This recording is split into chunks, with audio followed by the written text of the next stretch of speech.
经常被直升机追的朋友都知道，作为本地人，想要摆脱一架直升机有多轻松。注意看这辆白色没有开灯的轿车，它只是正常行驶从桥底经过，只是短短的几秒钟没有跟住老哥，直升机便傻了眼，认不出哪一辆是老哥的车，这样只能把所有的希望都寄托在另一架直升机身上。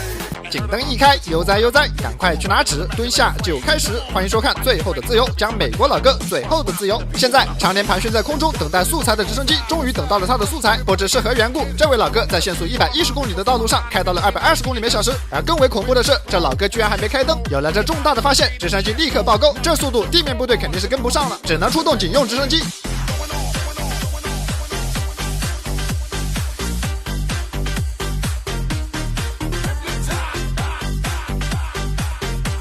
此时老哥天脸超过了一辆道奇充电器，但急着下班的阿 Sir 对老哥超速的行为选择视而不见。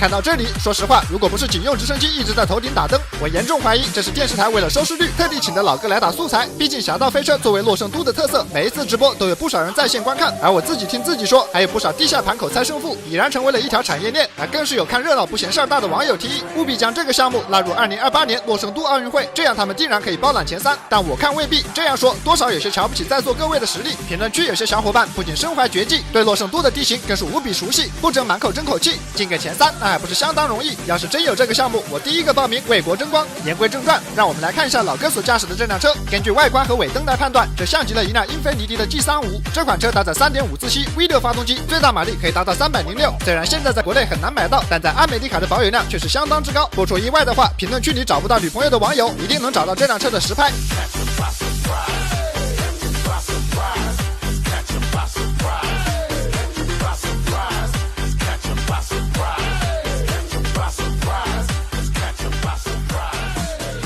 老哥这一路超车看似很快，但在见多识广的直升机看来早已平平无奇，再快难不成还能快过直升机？但抱着这样的想法，他很快就被打了脸。随着前方出现复杂的地浆，直升机立刻将镜头拉远，但他似乎跟错了车道，只是瞬间便将老哥跟丢，彻底失去目标。他甚至一度以为老哥躲在桥底没出来。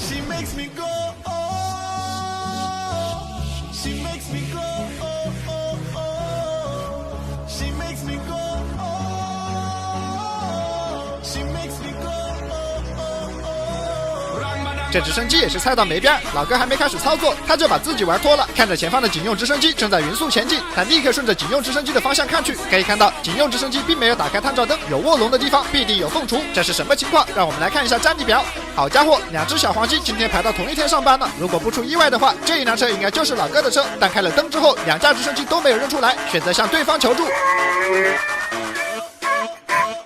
看吧，我就说摆脱直升机很容易，这老哥只是去到桥底突然开灯，就让2架直升机全都失去目标。这要是能在桥底开一家快速喷漆的店铺，提前在线上选好颜色，经过时10秒改变外观，那直升机还玩个灯啊？这个有没有搞透？有没有兄弟研究一下？而此时在穿过一阵车流之后，直升机终于察觉到了异常，这辆车的车速和其他人明显有所不同。在看了一眼之后，经过了一阵思考，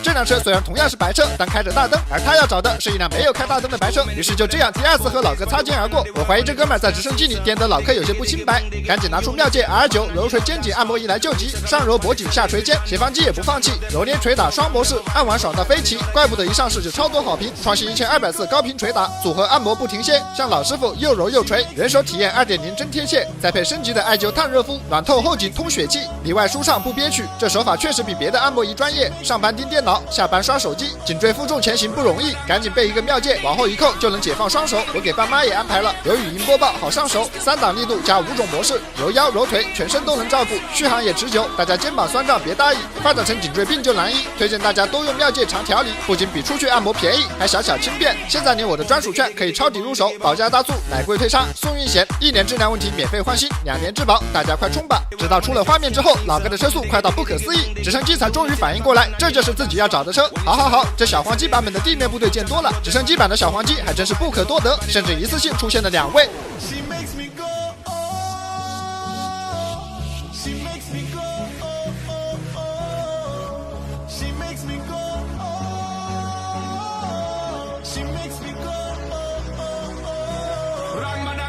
这失而复得不到1分钟，老哥又在桥底消失不见。从行车轨迹来看，老哥确实是左拐进了桥底，但2架直升机苦等许久，却始终没有看见老哥出现。这一顿操作，2架直升机简直是被拉扯麻了。没有地面部队，感觉2人的智商有些不够用，还是早点叫地面部队吧。而直到看见警用直升机的探照灯去到前方时，直升机才意识到自己又一次跟丢。这老哥根本没在桥底，而是掉了个头去到了反方向。这一波操作简直是天秀，差点就再次晃飞2架直升机，怎么看都有一种 faker 在打人机的感觉。而这一次虽然失而复得，但确实显得极为尴尬。虽说直升机在天上仿佛像在开挂，但洛圣都的市中心最不缺的就是高楼大厦，视野条件极差，稍不留神就会像刚才一样被老哥拿下。而随着老哥继续向前，被房屋挡住的时间也变得越来越久，这让直升机有一种预感，这老哥随时都有可能动手，他也随时可能会跟丢。而这个预感只对了一半，此时勉强从缝隙中看见了快速穿过的老哥，而面对路口，老哥根本没做停留，这一闪而过的镜头，直升机根本没有注意到，他的预感真的很对，他跟丢了，但老哥却只是正常行驶，并没有刻意动手，所以他只对了一半。